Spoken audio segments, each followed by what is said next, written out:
Okay, well, welcome everyone. I appreciate everyone coming out and having their, during their dinner time or whatever time it happens to be for you. I know we see people all over the country, and even, a lot of people have come in from Europe and stuff like that. I don't think they'll be up right now, but I'll probably be waiting for everybody.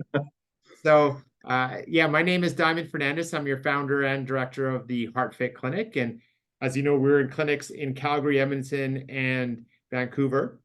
And we're looking at actually coming out east here shortly. So we're going to be in London and Toronto here this year, and we're excited about our growth. And as you know, my philosophy and our philosophy of the clinic is to really bring you the best tools to help you prevent and reverse cardiovascular disease.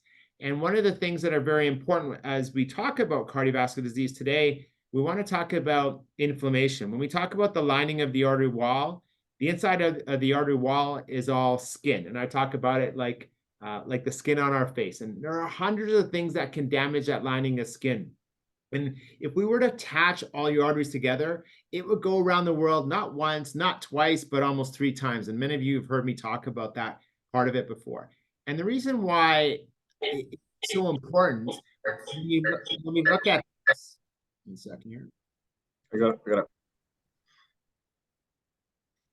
So yeah, the reason why we look at gut health, so what we put in our mouth becomes very important to inflaming. You can inflame your digestive tract. And when you inflame your digestive tract or your gut health, you have thousands of, or if not, hundreds of thousands of arteries hitting your gut health. And that gets right into the circulation, which then can lead to cardiovascular disease. And we'll talk about some big markers. So I'm very excited I met James at a conference many years ago now, a few years ago. And I really loved what they do as a company in terms of understanding cardiovascular health. And he gets what we're trying to do as a business here at the HeartFit Clinic, trying to help people prevent and reverse heart disease. And we understand the importance of this. So we're excited to bring the founder of the KBMO testing, which is getting into gut inflammation. So I'm just gonna let you introduce yourself, James, and we'll get started here. Perfect. Well, first of all, thank you, Dan, for giving me this opportunity. And I thought the only reason that we got, you chose us because we have a fit test and you've got the HeartFit Clinic. But as my staff know, the lengths I'll go to get a sale. But no, it's it's a bit more fundamental than that, and I'll hopefully go through that as we go through the presentation. Absolutely. The one other thing I'll just mention as well is KBMO stands for K for Catherine, B for Ben, M for Max, and O Olivia. That's K is Catherine, my wife, and then BMO is my children, Ben, Max, Olivia. So we all have bosses. So anyone who's under the illusion they don't, then that's my 4 bosses there. So I want to give them a shout out in terms of we all have different motivations. So that's my 4 motivations right there on the first slide. I love it. So so we'll go through this presentation, and the idea is to give you, as I mentioned, an overview on our food sensitivity test, what's important with food sensitivity in terms of inflammation, as I'm sure all the cardiologists will know well about inflammation, but more importantly, how we've also linked that up with gut health as well. So to try and give you an indication of which foods are causing inflammation, which is obviously the root cause. There's so many things that are being treated at the HeartFit Clinic, but then also look at gut health with, again, the strong links with many different elements of your overall health as well. And then again, we thought we'd just do some case studies and some of the clinical trials, because sometimes with this testing, people go, well, I don't know whether there's really any evidence behind it. So there's plenty of evidence, and we'll just give you a kind of snapshot of some of the clinical trials we've done as well, just to make sure you can understand how that's working as well. So the first thing let's start with is some definitions. And so the test that we offer is called the FIT test, the food inflammation test. And so it is very much a food sensitivity, but again, unfortunately, not only providers, but patients kind of bandy these 3 terms around kind of intermittently. So what I wanted to do is make sure you guys are aware we're focused on the food sensitivity, not food allergy, on the basis allergy is instant, prophylactic shock, bad things happen. But with food sensitivity, it's a delayed response. And that delay can be up to 72 hours. And that makes it much harder for patients and providers to work out which foods are leading to the inflammatory responses, which are shown in many and varied symptoms that they present with when they come in to the HeartFit clinic. And so that list of symptoms we've got, again, from a perspective of how well does the test work, we now have got just over 10,000 providers running it. And so I'm often asking them, what's a good patient to run this test on? And so obviously weight loss, autoimmune migraines, obviously digestive, and as we were talking about in terms of the damage it can do in terms of the inflammatory with the digestive, gut, and skin problems as well. So think about skin being that third barrier as well. So there's a range of symptoms that they present with, but the reality is that's the when our providers run it. The why, that that relationship, that inflammation that's associated with foods is an underlying problem for all of those conditions. So the idea is what we're trying to do is help Diamond and his crew in all the offices now in Canada is work out which foods may well be leading to inflammation on an individualized basis. And I think that's the key here. We're trying to make sure that the testing that we do is really focused on people as an individual versus kind of one size fits all. And how we do that is a multiple pathway approach. So we have this approach of, rather than looking at just IgG 1 through 4, which has been, I guess, the historic way of looking at food sensitivities, we go on and also look at what we describe as the immune complexes and the complement activation, which is a true trigger of inflammatory response. So think about it as a multiple pathway approach. Most of the tests that you'll have seen or been accessed to up until this point will have been just IgG. And those tests traditionally are really good at identifying what you're consuming. But the concept is, you probably know that already. So the idea with this test is, rather than stopping there and giving a long list of foods that you're exposed to, let's go on and do this secondary screen to work out, of the foods you're exposed to, way more importantly, which ones of those are causing inflammation. And that combination of those two pathways enables us to eliminate the false positives and really zero in on the key foods of interest, which is generally 5 to 10 maximum for a patient. In fact, we had another provider on yesterday doing a talk to a similar kind of size audience, and she gave a couple of case studies. One of them was only 2 foods that were made a dramatic difference on that patient's health. And again, it's because we're looking at this multiple pathway, eliminating the false positives and really zeroing in on the key foods of interest. And again, how we do that is this multiple pathway, or as another provider explained to me one time, she said, James, I love this test because you measure the whole immune system versus just half of it. And that's in essence what you're going to get if you're working with any of these things that you buy online. You're just going to look at the acquired immunity versus the innate immunity. And the importance of the innate immunity, as we talked about earlier, is that's measuring the inflammatory response. So it's giving you a way of going, what are you exposed to? But then more importantly, the second half, like in everything, you also always need to look at both halves of anything, is the inflammatory response, which is what we pick up on and enable us to zero in on those key foods of interest. And can we go back a couple slides there? I really want to emphasize that marker, like what we're looking at here. Can you explain that, the slide at the top there? Because I think that's important to understand these epithelial cells. So you've got different foods coming through, and again, this is kind of like your gut lining. And in terms of if you're inflamed and there's issues going on here, you'll see these gaps appear, and that's when they start coming through. And so often what you'll see is the testing is just measuring what's coming through, and up until kind of point 12 here, it's really just IgG. So it's basically your body's so sharp and so smart, its natural defense is kind of producing more of these antibodies to try and protect you. But what we do is, rather than stopping at that IgG response, we go on to look at the complement activation, because again, those immune complexes are deposited in the tissues, and we measure those complement activation via a thing called C3D. So it's called a complement marker called C3D. The reason we measure the C3D is because that's the most inflammatory and most stable when you look at that complement cascade. Does that help? Yeah, absolutely. And I think what's important to understand here in this picture is that this is the lining of your gut health, right? Yeah. And that lining of the gut health is very, very similar to the lining of your arteries. So when we talk about the lining of the arteries, they're called endothelial cells, and this lining of the gut is called epithelial cells.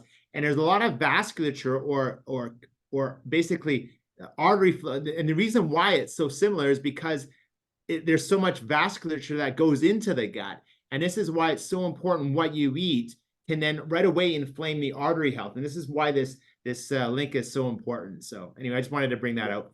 And that's interesting. I mean, and you say that, I mean, you were talking about the arteries going 3 times around the world. This element, the kind of, within the gut, they say it's the size of a tennis court. So if you stretched it out, it would cover an entire tennis court. So again, maybe not as dramatic as 3 times around the world, but it gives you an indication. If you inflame that, that's why you get the reactions you do, because again, it's having an impact on that entire tennis court, not just on a small element of it. Yeah. And so when you look at the when you look at this diagram, the little circle on the bottom here is an ELISA plate. And so what we do is we run this multiple pathway approach, which I was talking about, which is the IgG1 through 4 plus the anti-C3d, the complement activation as well. And so on the left-hand side, I ran a test to kind of prove how different these things are. A company called here in the US called Everlywell, which is just an IgG only. You buy it off the internet. Not necessarily disparaging everything you buy off the internet, but certainly sometimes when you buy these tests off the internet, it's just measuring this IgG. And so I came up, when my test results came back, I came up with 24 foods that were elevated on this IgG only test. When I ran on the same day my blood through the R test, which is looking, as we talked about, this multiple pathway of the IgG1 through 4 and then the complement, I came up with 5. So again, if some of you may be a bit confused when I talked about eliminating false positives, there's a bit of kind of scientific jargon. Hopefully that kind of brings it to light in terms of 24 foods that I would allegedly meant to be kind of eliminating from my diet on this IgG only test. When I compared it with an IgG plus the complement, then that's when the magic happens, as it were, and that made it really be 5 foods to eliminate from my diet. And that's remained remarkably stable over the kind of 14 years or so I've owned this company. And so this is patented. So again, this is one of the key elements for this test. It's patented, and it's the only patented test in the world, and it's only available through providers. And so that's one of the key differences with this one versus the other IgG. And again, frankly, I'd almost say you could flip it on its head, because the IgG is in essence more confusing because you have all these false positives versus R1 where you're looking at 5 to 10. But our view, again, as we're talking about with cardiovascular health here, these things are so interlinked, you can hardly look at one in isolation. You've got to look at it in the whole picture of a patient's health. And that's why we like to go through providers versus giving that information direct to a patient without the guidance of a good provider. So KBMO, we've talked about what it stands for. It was founded by. This is just an information slide. It was founded by a guy called Dr. Brent Dorval, and his not insignificant claim to fame was he invented the first rapid HIV diagnostic. And so the reason I tell you that is, again, everything we do is through an infectious disease lens. So a good example of that is we'll run 16 standards and controls to make sure the testing is not only highly accurate, but also reproducible in terms of making sure that these results work well. We're based down here in Boston, so just across the border, really. And we've got 20,000 square feet of buildings here where we have our ISO and FDA registered manufacturing facility. So we make everything here in-house. And then we have 2 clear high complexity labs where all the testing comes in. And as I'm sure they'll have shown you when you go into the office, it's a finger stick test. So again, it makes it really easy for you to either do it at home or come in and do it in the office. And all that testing, all the labs are run here in the US. They're all under CLIA guidance. So that's another US federal agency. And then the manufacturing of the plates is done in our FDA registered manufacturing facility, which is also ISO certified as well. And we control all aspects of this test. So we talked about it being already a patented test, but we own the C3D cell line. Again, for one of the Europeans wake up and get this recording, that cell line comes from a guy called Dr. Bo Nielsen, who's one of the godfathers of complement medicine, and he's based in Sweden. And then again, we've developed specific lyophilization technologies. All the foods are organic. So again, we want to make sure that we're testing you for the best of the best. And again, they're all traceable as well. So I can even tell you who caught the mackerel on the Fit 176 test that we run. And again, it's a really very, very stable test now. We've been doing it, as I say, since 2004.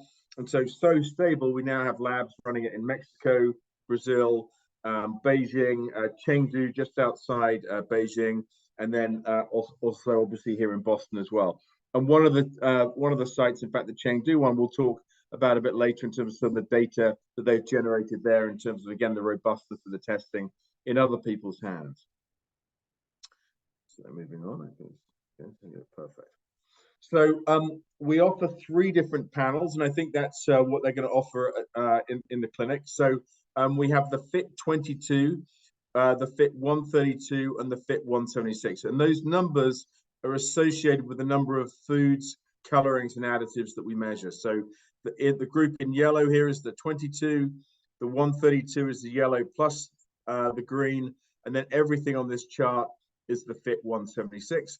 And we'll talk a little bit about that gut barrier panel as well as we go through, which Diamond alluded to. And that's available, or included rather, with the Fit 132 and the Fit 176 test.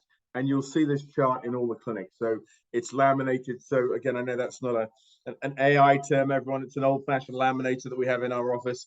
But we found that works really well in terms of showing patients, the right things that we can that you can have a look at and work out which panel makes sense for you in terms of from a budget standpoint, but also the number of and types of foods that you're eating. So again, what happens is the test gets run either in the office, or we can drop ship it to patients' homes. The test comes back to us. 7 to 10 business days later, we then send the results back to the HeartFit clinic. And what you'll see, and they'll share with you, is a 3-page report. First page shows you the foods you need to eliminate. Second page is this Manhattan, which basically describes it in terms of the severity of the response to each of the either 22, 132, or 176 different foods, colorings, and additives that we measure. And again, it's color coded. Yeah, sorry, James. Can we spend some time looking at that part of it a little bit more in depth? Because, like, obviously we break it down into dairy, eggs, grains, fruits, additives, vegetables. For those that can't read that well, beans. There's spices. There's fish. There's meats. There's nuts.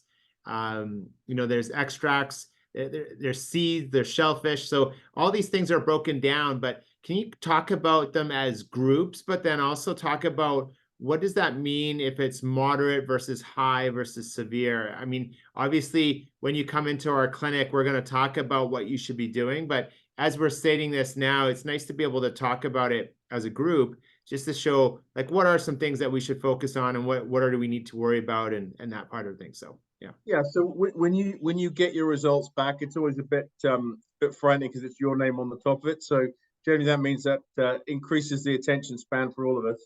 In terms of when it's our results. So, but the thing to focus on is in the top right-hand corner here, we talk about the reaction. So red being the worst or the severe reaction, 3+ high reaction, 2+ is the yellow, which is moderate reaction, and then the light green is 1+ mild reaction, and then dark green is the good news, nothing to worry about at all there.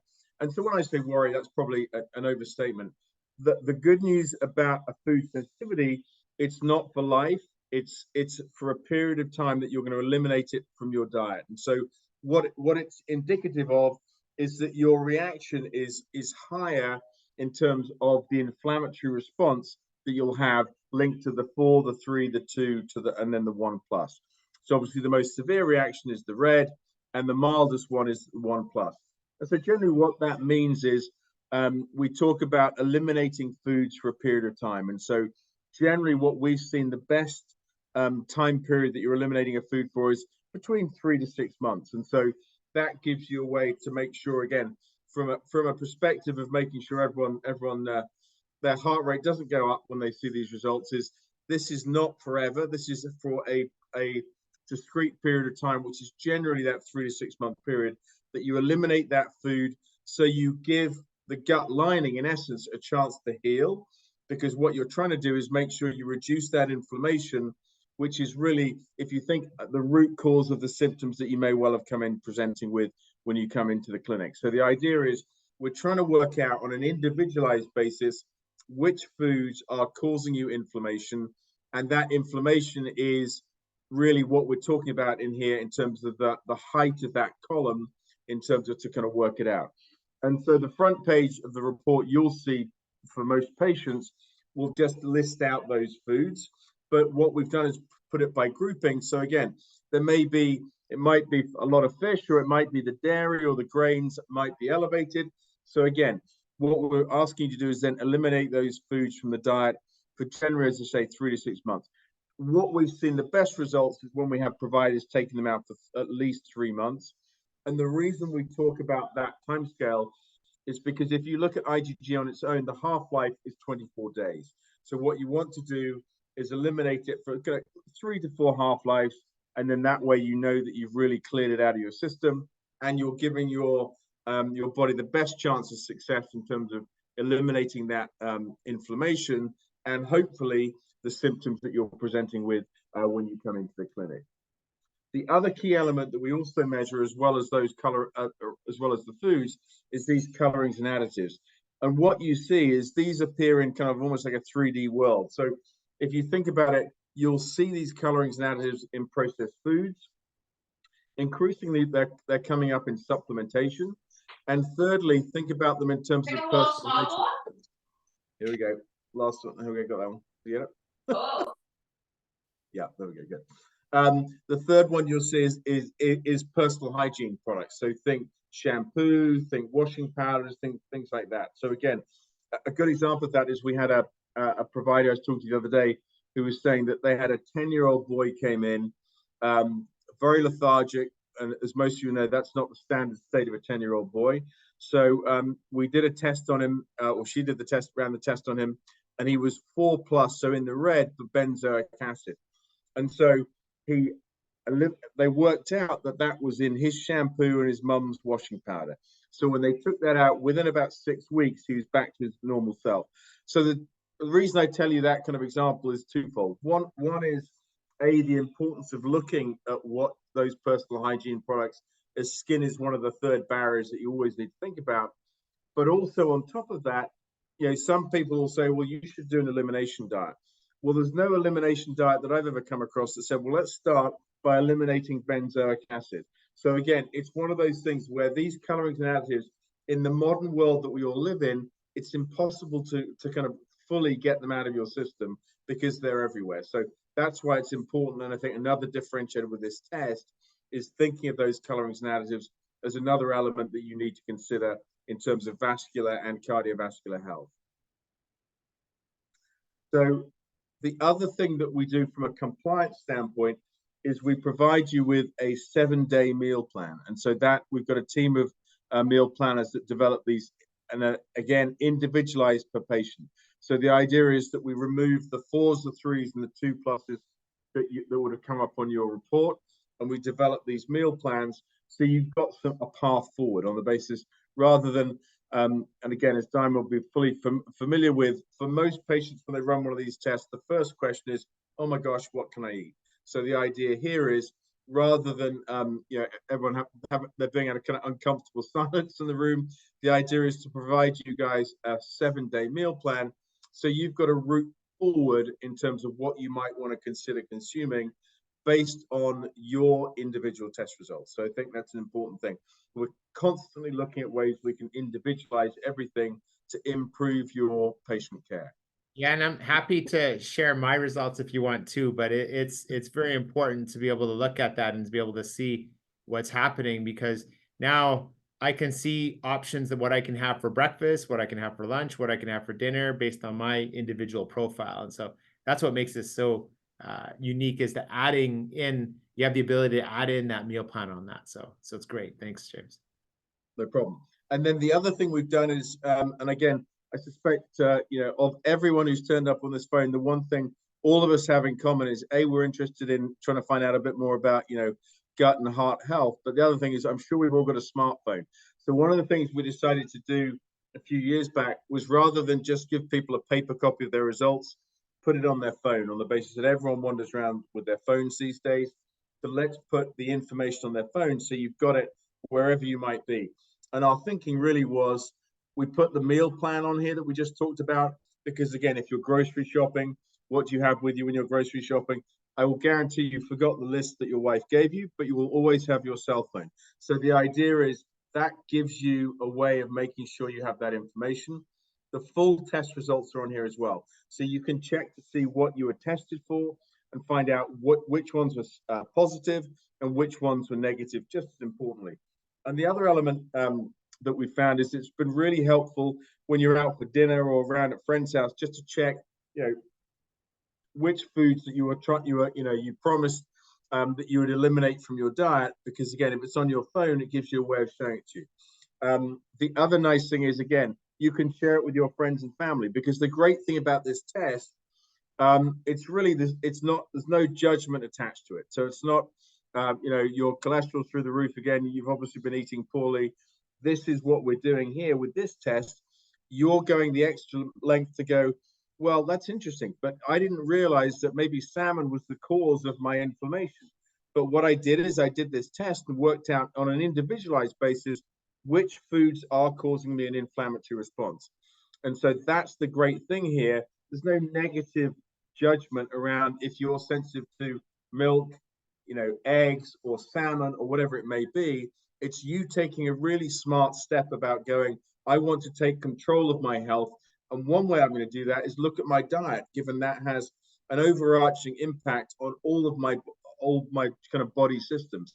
So if I can tailor that to make my engine and body work as well as I can, kudos for you guys for running the test, because you're taking control and you're doing that. And again, that's something that a lot of we find is, one patient comes in and before you know it, the friends and family are trooping in after them, because again, it's something we all understand.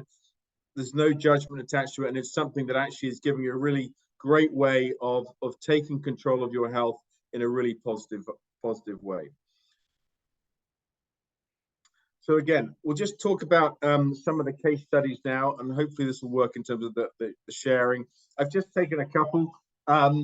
This one is from my old medical director, a gentleman called Dr. Joel Evans, who is an OBGYN, and again, a leader at the Institute of Functional Medicine. This is from his clinic just outside Stamford, Connecticut. The first case I'm going to do is a 22-year-old male, again, who had worsening vitiligo. So we talked about skin and that being potentially the third barrier. Both his parents appeared at his college graduation, and his mother, who was a dermatologist, started to cry, which is never a good scene.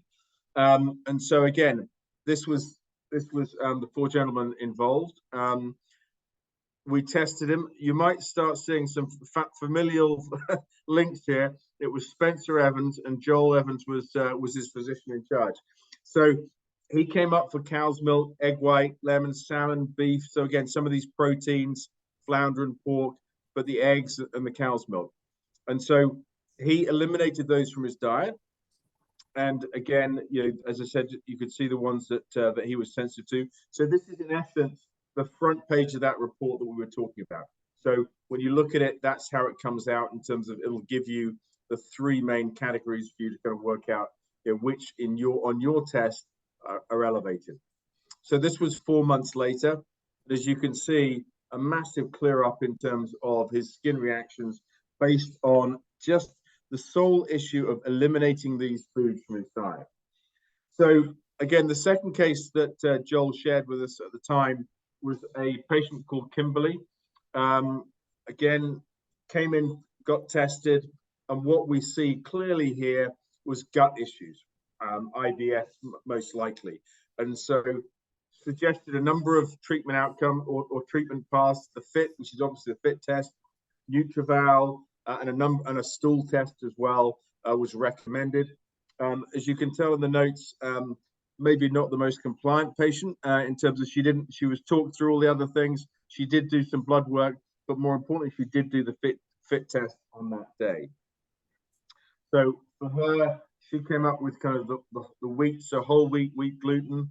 And now as well, she came up with cow's milk, egg white, and oregano lobster. But again, important to really highlight on both of these, we're talking 5-10 foods maximum. So it's not overwhelming for you as a patient when you get your list of foods to eliminate back.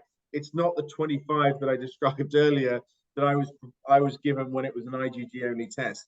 This is really focusing in on the foods which are causing inflammation versus exposure. So again, when she came back, I feel great, feel really good.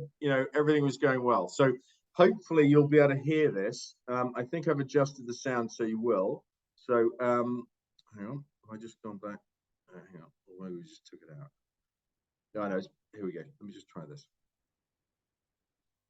I have to say I was very skeptical because on my own I was trying all kinds of dietary changes because I was just having problems with feeling unwell in my stomach over the course of a day, and it was interfering with my workout schedule and the rest of my life. So I came in and we ran a couple tests and found out which foods were problematic for me. And I also started a course of different supplements, and I feel like a new person. Like all of the stomach issues that I had before are gone. They're just not an issue any longer. And I feel I can count on waking up and feeling great every day. I hope you could all hear that. Yeah, we could hear that. Yeah, thank you very much. Yeah, good. I just want to pause for a second. If we can go back on the other slide there, just before the video, and sorry, just before this one here, where you're talking about this, where it looks at when we look at the different foods, when we talk about allergens versus, like you just made a very important comment. It's like it's not 25 foods. We're talking about 6 or 7 or 8, whatever here, 8 maximum foods, because these are the ones that are causing culprits in terms of inflammation to the food. So what we found, and I'll just share this from our end, is we've been using other laboratories, and you can comment on this, James, because you already know this, is that the problem we found is sometimes when we give that food and it's something of a staple in our diet every time. Can you comment on that part of it? Because if it's a staple in our diet, sometimes it'll show up as a sensitivity when actually it's not an allergen or something that's causing a reaction to the gut health, which then in turn reaction to the artery health on that part of it. So if you can just comment quickly on that. Yeah, so I mean, I think you're talking about it when there's a larger number of foods in terms of, and I think this is the difference with this test, frankly, is it's this multiple pathway. So rather than just saying, well, you're exposed to that on a frequent basis, this test is going on and saying, you may be exposed to it, but this is the limited number of the foods you're exposed to, which are actually causing that true inflammatory response. Is that what you were referring to? Exactly. Yeah, so exactly. And it's more targeted food. Yeah, and that's the key with this. So it's taking it from the 25 down to the 6. And that was one of the things certainly that I really appreciated when I got involved in this business was, what we're trying to do is if we're not compliant, it doesn't matter whether Brent had invented the first rapid HIV diagnostic or, frankly, been the first man on the moon. If patients weren't going to be compliant because it was doing the same old as his 25 different foods to eliminate, then we weren't going to be successful. Because success for me is when the providers I work with and have worked with for a number of years now say, oh my gosh, James, let me tell you about the success story in the clinic. That's success. It's not, oh my gosh, we've got 10,000 providers. It's the stories we're hearing. I had, Dr. Rob Silverman come up to me, call me tonight to say, oh my gosh, James, patient cleared up of Hashimoto's. Who knew?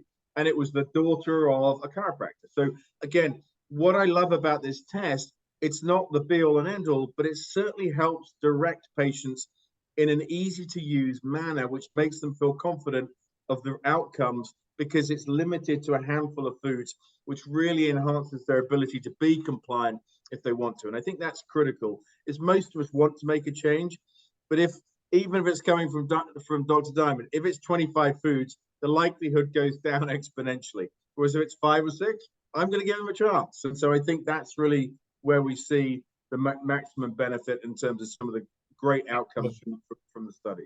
Absolutely. It makes a big difference that way, especially from a practitioner perspective, it's nice to be able to tell something that's easy to be compliant with. But I'm really, I want to put a little seed, like obviously I'm really excited, not just about that, but more importantly, getting to the actual inflammatory markers to the gut. And that's a real big key. So anyway, we'll give a little foreshadow.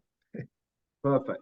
So again, and then we're looking at, we'll quickly go through these studies because I know we want to get onto the gut barrier panel as well. But again, one of the things we wanted to do was just to demonstrate that here was a 30-patient study that we ran. On day one, you saw some dramatic inflammation across them, and we'll talk about the symptoms they presented with.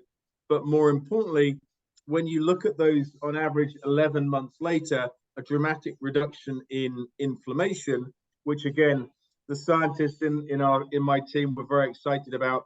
But what I always think about this, again, it's the human element. How did this actually help the patient in terms of the symptomology they presented with? So you can see at the top of here was really interesting. You had memory, concentration, anxiety, strong links between brain health and gut health.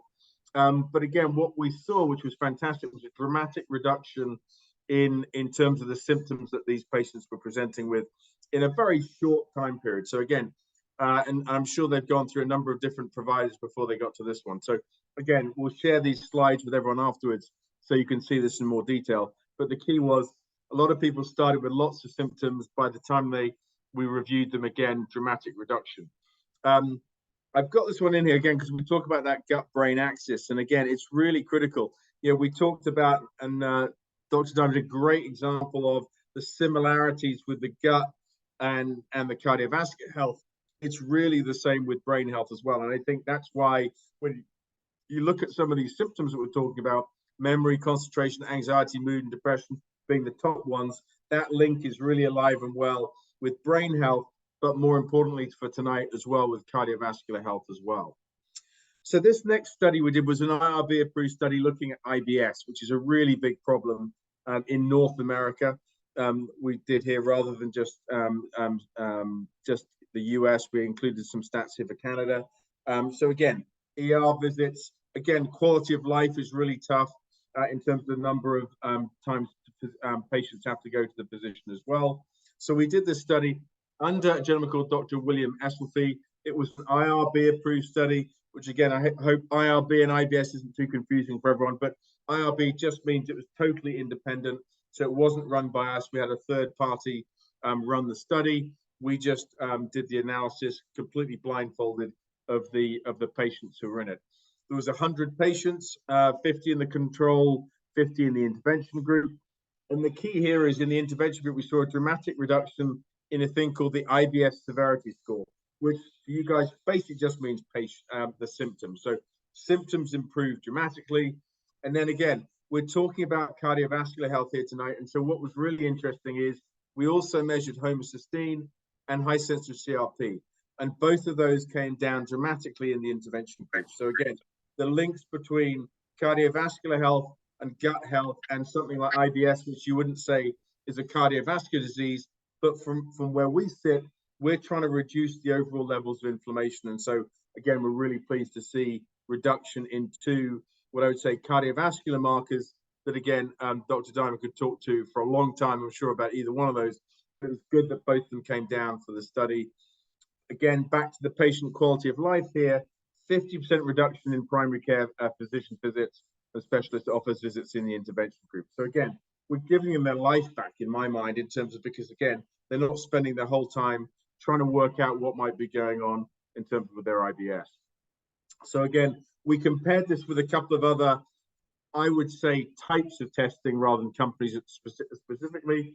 ALCAT is another food sensitivity test, and we saw twice the improvement with the IBS severity score on the FIT test compared to ALCAT.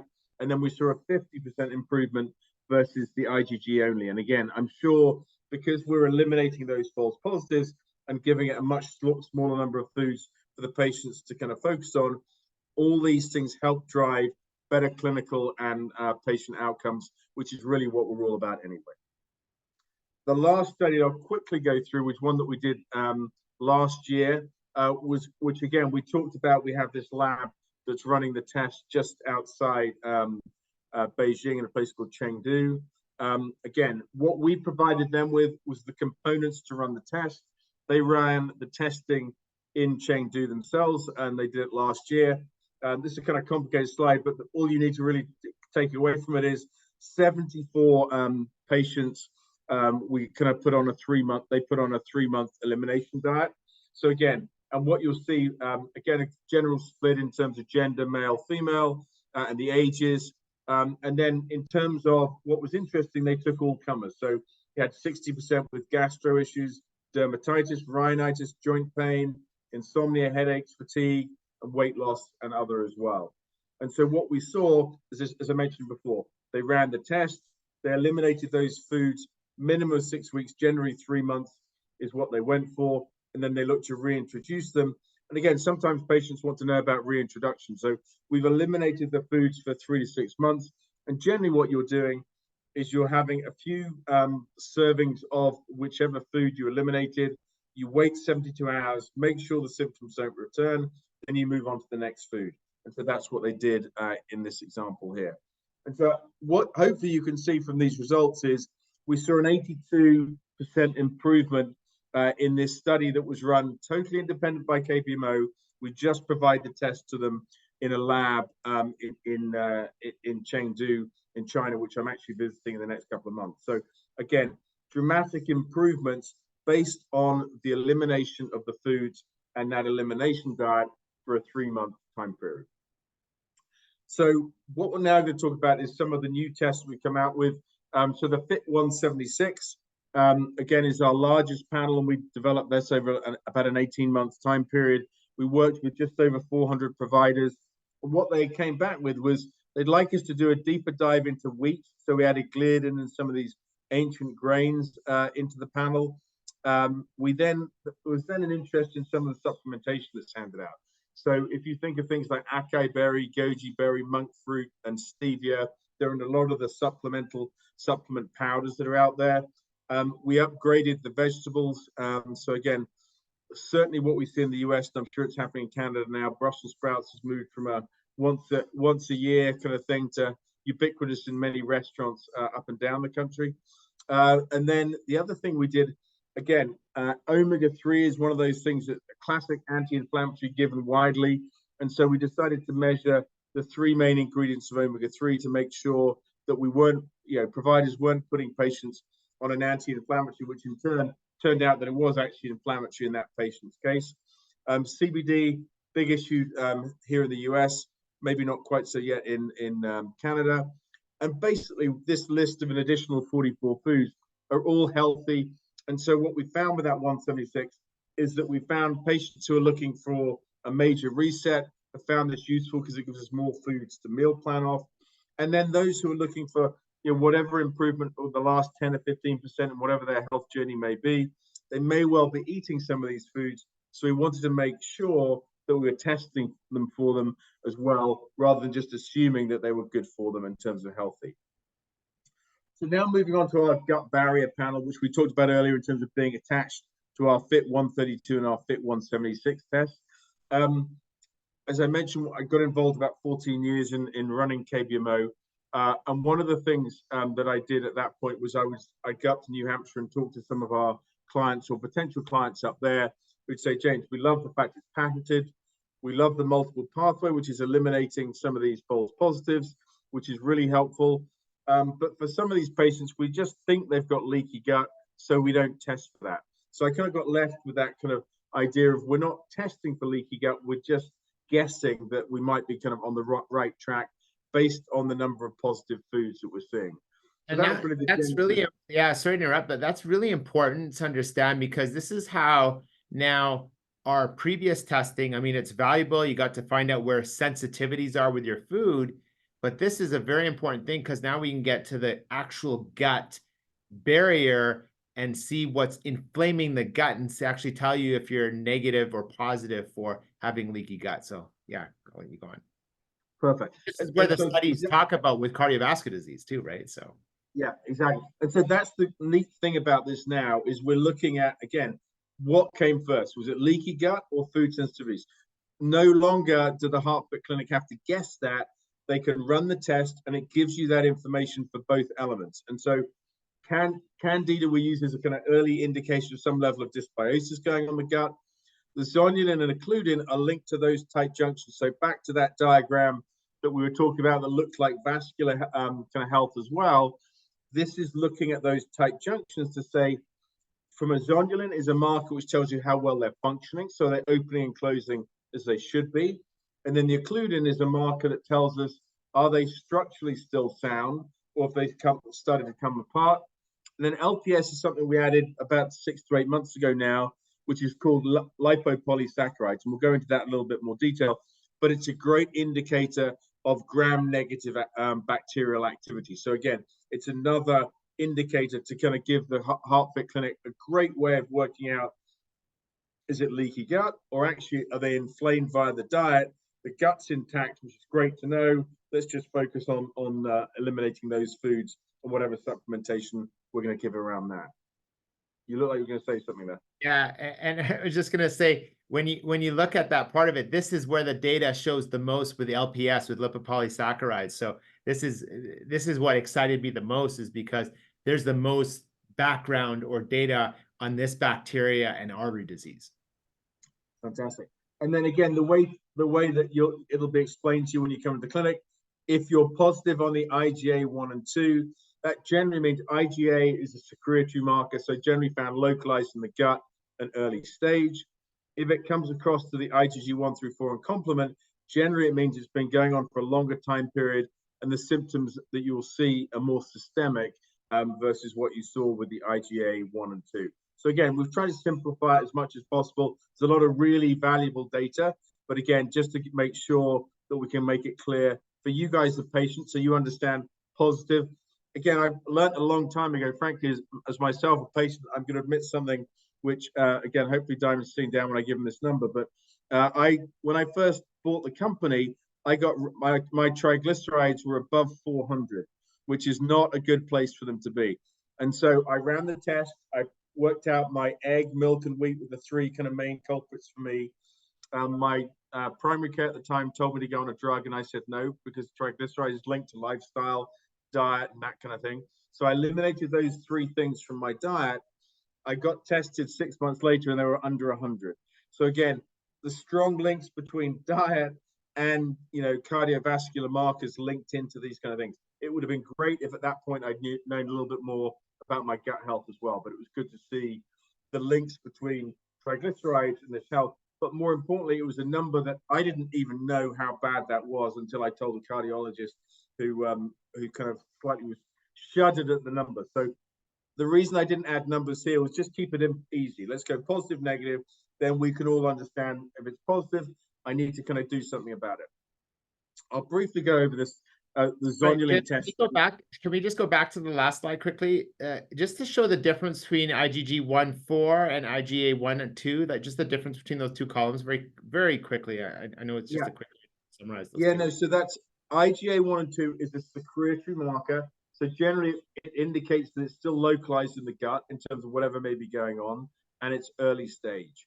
With the IgG 1 through 4 and the complement, it generally means it's later stage, and the symptomology is generally more systemic in terms of what you're seeing going on. So this column is later stage, could be going on everywhere.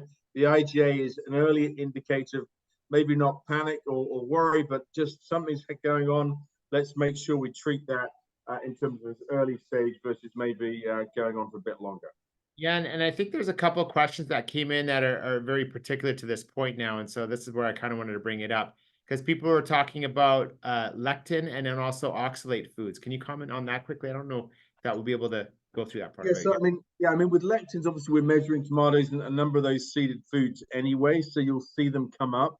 But again, I think the nice thing with this test is we're not saying all lectins are bad, all lectins are good, or anything like that. We're doing this on an individualized basis, and I think that's what you'll help. If as you've read the book on lectins and you feel like you want to eliminate those from your diet, that's all good. But again, the nice thing about this test is we're looking at you as an individual versus going, there's a book that, there's a number of things out there will say, and it's interesting, everyone goes, well, gluten's terrible for you. It's really interesting. If you sit and listen to Alessio Pisano, who we've worked with extensively on our zonulin, he'll say, that's not actually the case. That's not what I'm saying. But again, it kind of gets a, everything in moderation, I think. So I think, like with all these things, there comes a bit of a trend. Well, with everyone's going to eliminate a certain food.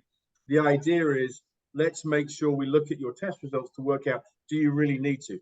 As a personal preference, if you want to eliminate stuff, that's fantastic. But the great thing here is we're doing it based on the data, based on you as an individual. As I often give the example, the fact that we're still talking about a food pyramid tells you how far we haven't become in nutrition. So the idea is, how do we look at this a bit more scientifically than as a pyramid? Let's look at it on an individualized basis. And that's where I think this really helps in terms of the testing we've done. And same thing with the oxalates as well, right? So same idea with exactly. Same concept, completely. And again, the zonulin is, we worked with the very man himself, Dr. Alessio Pisano. He discovered the links between celiac disease and zonulin as an indicator of leaky gut. And so again, he's based here in Boston. So we had the fortune of spending some time with him and him explaining to me what were some of the downfalls for the testing that was going on the market.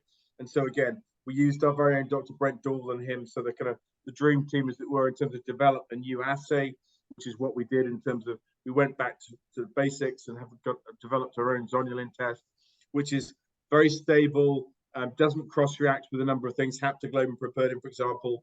And then one of the key things, a lot of people say, well, is zonulin a blood test or a stool test? And he said to me, James, all my seminal research was done in blood.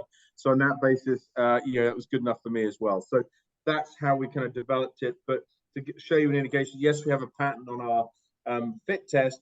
We should have got a patent on this one. But again, we decided, let's keep it more of a secret in terms of us running it in-house. But again, we've got that team of scientists that can develop stuff. And I think that's been really helpful to kind of set us further apart from the competition. So we'll talk a little bit about LPS. Again, it's a major component when it comes to gram-negative bacteria. We talked about the fact the FIT test measures both parts of the immune system, the acquired, but also the innate immunity. And that's, again, LPS is a strong stimulator of that. We talked as well about the kind of blood-brain barrier, and so some of the benefits of LPS that way. So again, it crosses a number of different areas. I've highlighted the brain here, but we should have probably had the heart going for this particular one, given the studies that Dr. Diamond was mentioning as well. So again, it's one of those markers that is across many different things, systemic in its nature. And again, I like this one because, again, not many people, when they talk about leaky gut, going to give it to you quite like maybe as graphically as this one. But more importantly, when you talk about leaky gut, it is talking about increased endotoxin absorption. And that's a really good description, frankly, of LPS. So again, the nice thing is we really felt that we needed to add it to really round out that panel to give the providers a great way of working out what might be going on from a leaky gut perspective for their patient population. Dr. Diamond, any thoughts? No, I just want to reiterate the fact that endotoxin is the marker with cardiovascular disease link. That's the big one from of all the four important ones. They're all important, but this is the one that actually the research is most on that. So that's why there's a big link between gut health and artery health. And this is why we look at what you put in your body. And this is where James was talking about this, is that, this is why you can lower actual cardiovascular markers by just focusing on diet or nutrition or where your imbalances are. So that's where it's super key. So the reports, as you guys will start to see them, this third page now has this gut barrier panel on it. There's a brief description on each of the markers. And more importantly, what we talk about, if any of the 8 markers are positive, we recommend to consult your provider with regards to a good gut healing protocol. And so rather than leaving them in the lurch, we've partnered with a number of some really, really good professional supplement companies, like Biotics, Nutridyne, Microbiome Labs, and Design for Health. So again, gives you the information in terms of ways for them to treat. I'm sure they've got some of their own protocols as well, but the idea was to make sure that we're frankly, agnostic when it comes to supplements, but we do know the good brands. So we wanted to kind of make sure that they've provided those supplement protocols on our behalf. And another one, and I think Fullscript's up in Canada. Is it available in Canada, Dr. Diamond, or not? we have it, but we like to use it in clinic instead. It just makes it more easier for Okay, us to cool. have that. Perfect. We So like to again, it's have linked- that consultation on that side of things, on that end of it. So yeah. So it's linked through there, but it's not a big deal in terms of what's going on. Yeah. So again, in summary, it's a patented and the only patented food sensitivity test on the market, a multi-pathway detection technology, which is say we've got just over 10,000 providers running it now. Again, we've tried to put a lot of effort into these compliance tools because we want to make it easy for you, the patient, to really, be successful with this test result. We didn't want to give you a 70-page report because again, that's another test and that's for insomnia. Our idea was keep it simple, make sure that you and the busy provider can analyze these results in an easy way.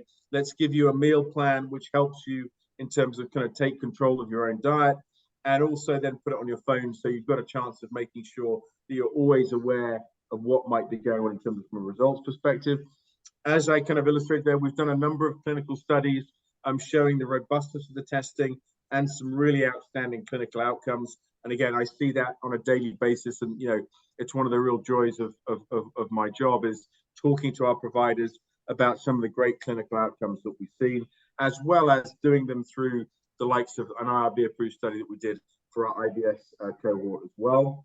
And again, we continue to develop world-class products and work with, our 10,000 providers, as well as a number of scientists like Dr. Pisano that we talked about before in terms of the testing we're doing. At that point, back over to you, Dr. Diamond, for any questions. I see we've got 15 in the chat. I don't know if there's any that we need to, that you've, that we haven't covered. I'll run through them all here. And so I think some of them I've started to add along the way here. So yeah, there will be a recording of the conversation. So that's something that'll happen.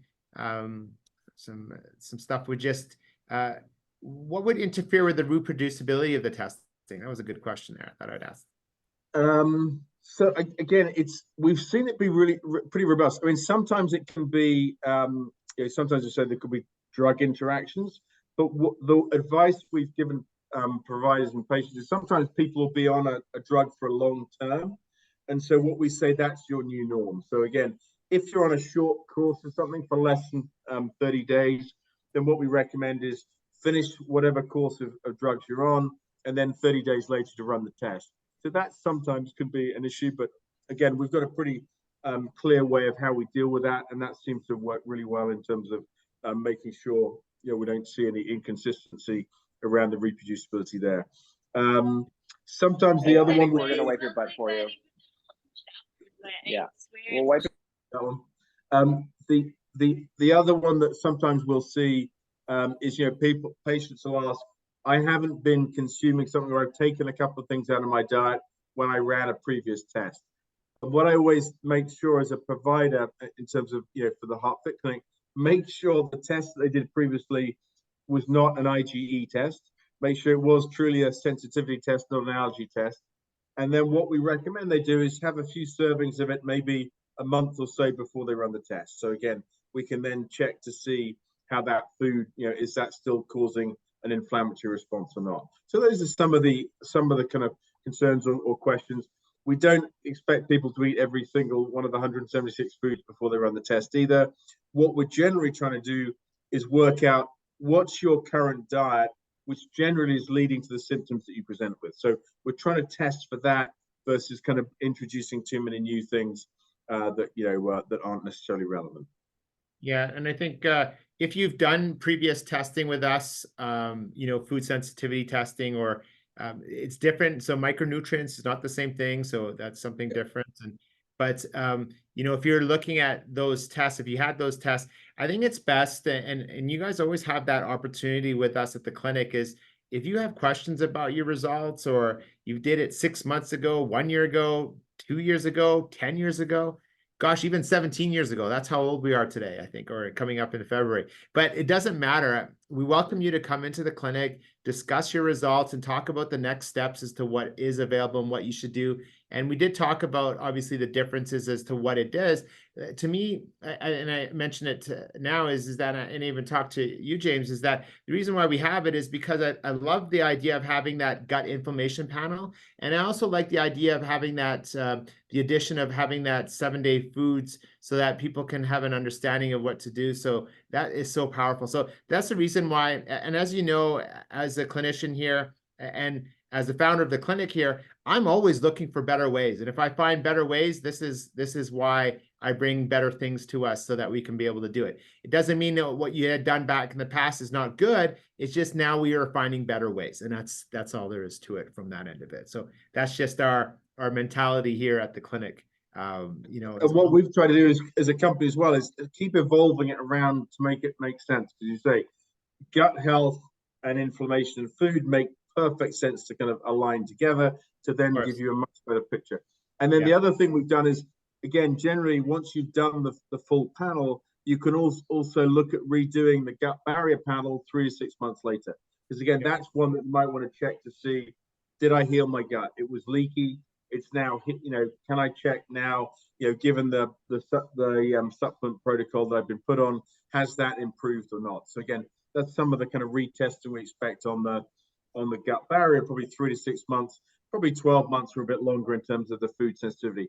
Generally, you see patients are seeing an improvement, so there's less requirement. But definitely, I think on the gut barrier, it's something that people have got a lot of interest to see. Did I heal my gut or not? Because again, of the overlaps in terms of the positive impacts on the cardiovascular health. Yeah, so just to reiterate that you always have the opportunity to come into our clinic, book that appointment with that, and then we can go through that a little bit more. I know we talked about lectin, we talked about oxalates, we talked about that. I know we didn't address this question here, but what if you're on a carnivore diet and you eat beef, bacon, eggs only? I think it's important, obviously, to get tested to see, is that inflaming your gut? And that's, I'll let you answer that too, James, but yeah. Yeah. I mean, I think it's one of those things. I guess it's great news we can, but I guess, you know, one of the things that I think has been really helpful is you know, that variation of diet. I know we all eat what we like to eat, but again, that variability is, I think, helpful. As I say, I had a seminar yesterday, and we had one patient who loved her coffee, and she happened to be having coffee. You know, I think it was a cinnamon latte 2 or 3 times a day. But actually, it was causing a severe IBS. So again, we eliminated that for 3 months, and again, yeah, the provider was just amazed at what a difference just those 2 ingredients made in terms of, you know, of her diet. So that's why I think, you know, and I'm sure Dr. Time would reiterate this.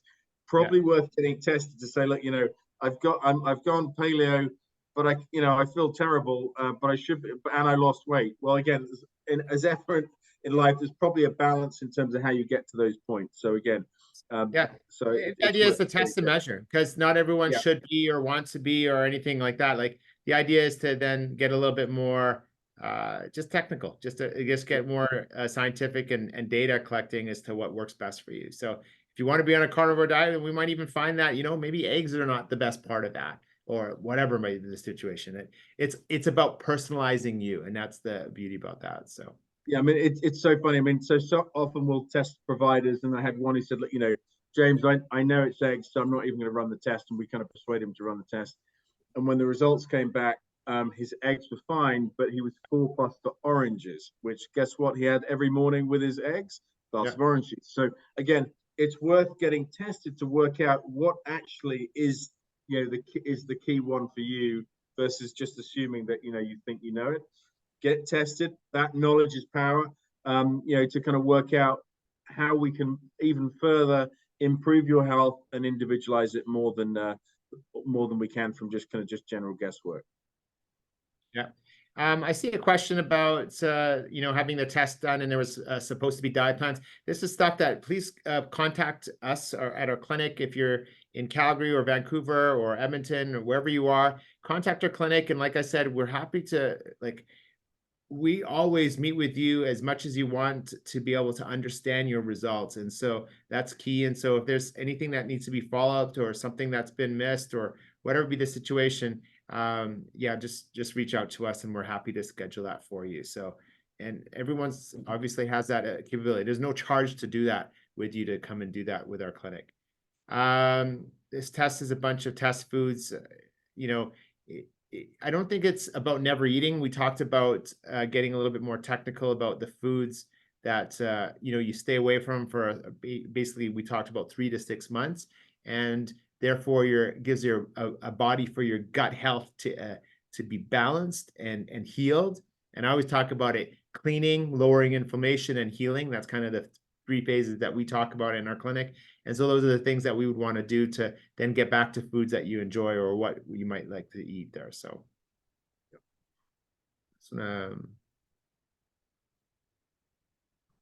you know, I guess how strongly do we recommend this test? I think it's a good addition. Again, I would prefer to have that conversation individually and personalize it, because I don't have your results in front of us. And so it's best to probably contact our clinic, schedule a time with the nurse and or even our nutritionist, and we can go through that side of things to be able to customize that from you there.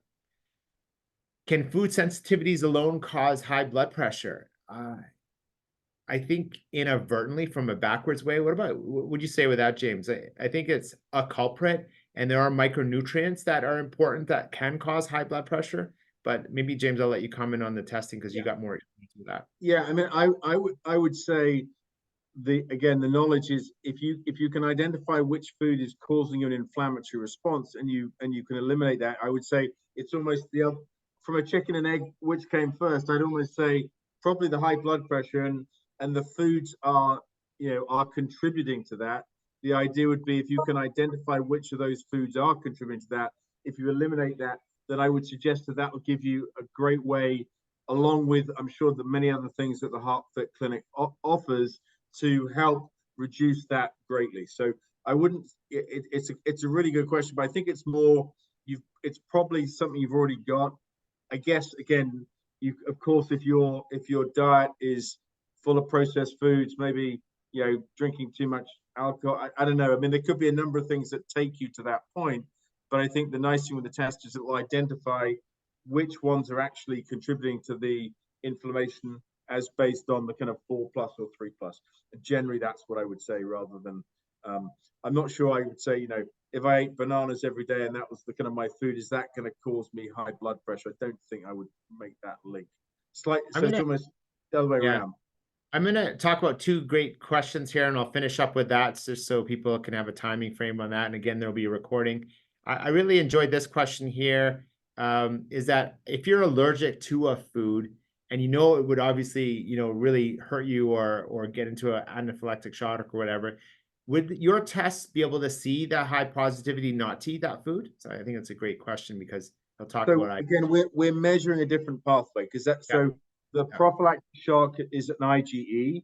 It's an immunological reaction, the same as an IgG, but it's a different pathway. So we're measuring to pick up the IgGs. We're not measuring to pick up the IgEs, because, again, to your point, the severity of the reaction is very different.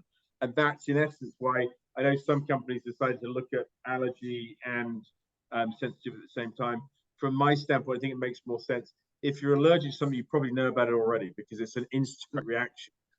You don't really need to get tested. You know that I ate the peanut and I had a prophylactic shock.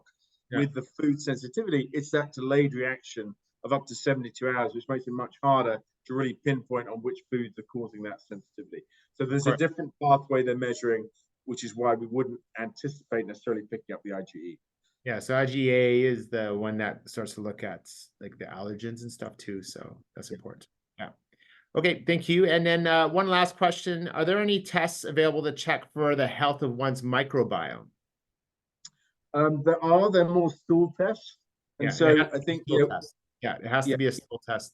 So, but this will give you a really good indication, because if your zonulin levels and your occludin levels are normal, then that would suggest you don't have a leaky gut.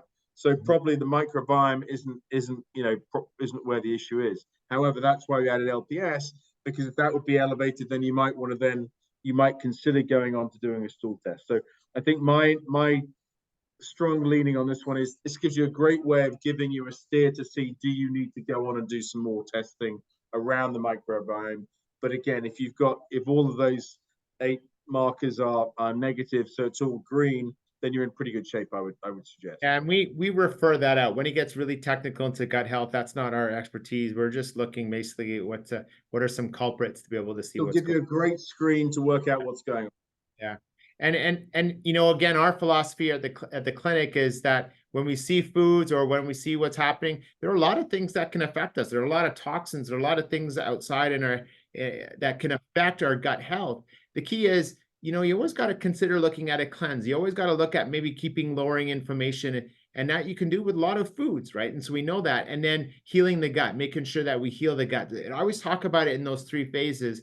So when we talk about heart disease or reversing disease, yes, gut health comes a big key on that side of things. So yeah. I want to say thank you very much, James, for your time today. I really appreciate it. And we're excited to be bringing this obviously into our clinic and answer any questions that you might have. Again, more happy to book a consultation with our clinic, and we can talk about what might be the best or next steps for you to help you with your heart health. So thank you very much, James. I appreciate your time, and thank you very much everyone for joining in today. My pleasure. Thanks again. Thank you for the opportunity. Thanks everyone for listening. Much appreciated. Take care. Have a good evening. And there'll be a recording after today's session. So thank you very much. Excellent. Have a great night, everyone.